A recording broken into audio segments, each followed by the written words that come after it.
Dubai air show में हुए तेजस लड़ाकू विमान हादसे ने पूरी दुनिया का ध्यान भारत की एम फाइटर जेट परियोजना की ओर खींच लिया है। एक और कहा जा रहा है कि आर्मेनिया ने इस घटना के बाद तेजस को खरीदने की बातचीत रोक दी है। वही दूसरी ओर भारतीय से अपने पहले बड़े एक्सपोर्ट ऑर्डर की ओर बढ़ते कदम के रूप में देख रहा था। विदेशी टेक्नोलॉजी से लैस तेजस को लेकर कई देशों में दिलचस्पी बढ़ रही है, लेकिन हादसे ने भरोसे की कड़ी पर सवाल खड़ा कर दिया है। अब सबसे बड़ा सवाल यह है कि क्या तेजस इस झटके के बाद भी अंतर्राष्ट्रीय बाजार में अपनी जगह बना पाएगा। तो चलिए इस अपडेट को डिटेल में जानते हैं। लेकिन आगे बढ़ने से पहले एक रिक्वेस्ट है कि जो भी लोग इस चैनल पर नए हैं वो हमारे चैनल को सब्सक्राइब ज़रूर करें। इस काम के लिए कोई पैसे नहीं लगते हैं, बल्कि इससे हमें मोटिवेशन मिलता है। तो चलिए आगे बढ़ते हैं। दुबई एयर शो में तेजस लड़ाकू विमान हादसे के बाद एक रिपोर्ट में दावा किया गया है कि आर्मेनिया ने भारत के साथ तेजस लड़ाकू विमान सौदे पर बातचीत रोक दी है। इस खतरनाक हादसे में तेजस एयरक्राफ्ट के पायलट भारतीय वायुसेना के विंग कमांडर की मौत हो गई थी। जेरूसलम पोस्ट ने अपनी रिपोर्ट में दावा किया है कि आर्मेनिया भारत सरकार और एयरक्राफ्ट बनाने वाली कंपनी HAL के साथ $1.2 बिलियन में 12 एयरक्राफ्ट खरीदने के डील के आखिरी स्टेज पर था। आपको बता दूं कि दुबई एयर शो में 21 नवंबर को एक खतरनाक हादसा हुआ था, जब भारतीय वायुसेना के विंग कमांडर की मौत हो गई थी। इस घटना ने पूरी दुनिया को झंझोर कर रख दिया है। रिपोर्ट में अनुमान लगाया गया है कि इस हादसे के बाद आर्मेनिया ने विमान की सुरक्षा और तकनीकी जांच के पूरा होने तक बातचीत रोकने का फैसला किया है। हालांकि भारतीय आर्मेनिया दोनों की ओर से आधिकारिक पुष्टि अभी तक सामने नहीं आई है।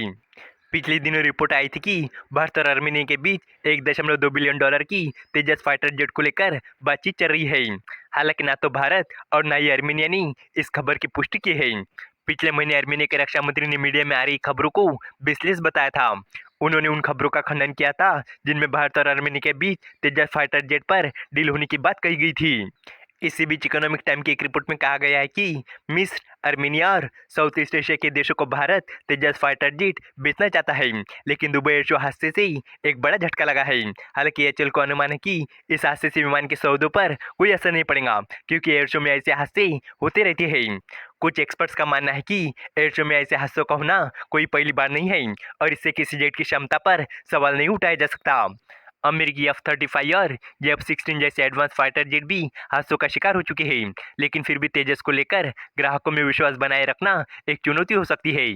इसके अलावा आपको बता दूं कि आर्मी ने पिछले कुछ महीनों से भारत सरकार और तेजस को बनाने वाली कंपनी HAL के साथ 12 एयरक्राफ्ट खरीदने के बारे में बातचीत कर रहा था। अगर ये डील फाइनल होती तो ये तेजस का पहला एक्सपोर्ट ऑर्डर होता। तेजस लड़ाकू विमान का डेवलपमेंट 1982 में शुरू हुआ था। हालांकि इसे फाइनल ऑपरेशन क्लियरेंस पाने में लगभग 3 दशक का समय लग गया। तेजस प्रोजेक्ट भारत की दुनिया के सबसे बड़े हथियार खरीदने वालों और एक्सपोर्ट करने वालों में से एक बनने की कोशिश का हिस्सा था। तेजस लड़ाकू विमान को प्राथमिक रूप से भारतीय वायुसेना के सैकड़ों MiG-21 की जगह लेने के लिए डिजाइन किया गया था।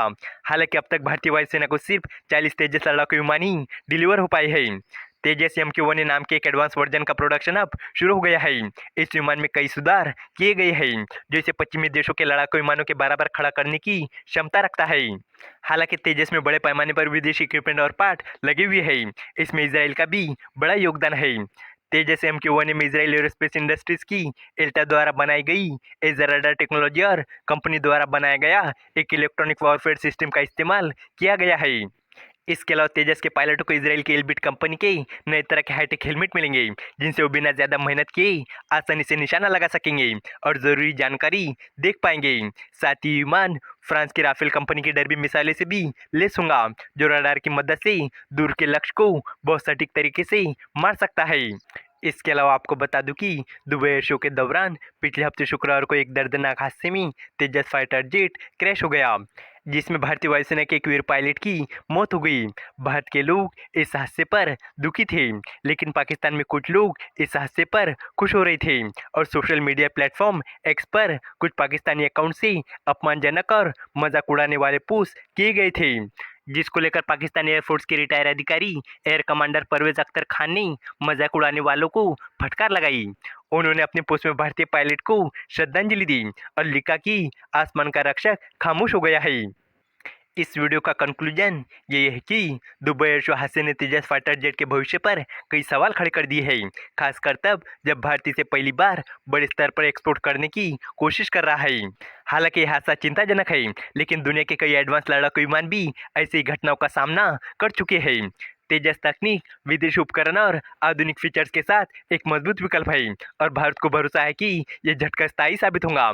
आगे की जांच और सुधार के साथ तेजस अंतर्राष्ट्रीय बाजार में अपनी पहचान बनाने की क्षमता रखता है। उम्मीद है कि आपको ये जानकारी पसंद आई होंगी और भी इसी तरह के इन्फॉर्मेटिव वीडियोस के लिए हमारे चैनल को सब्सक्राइब करें। धन्यवाद।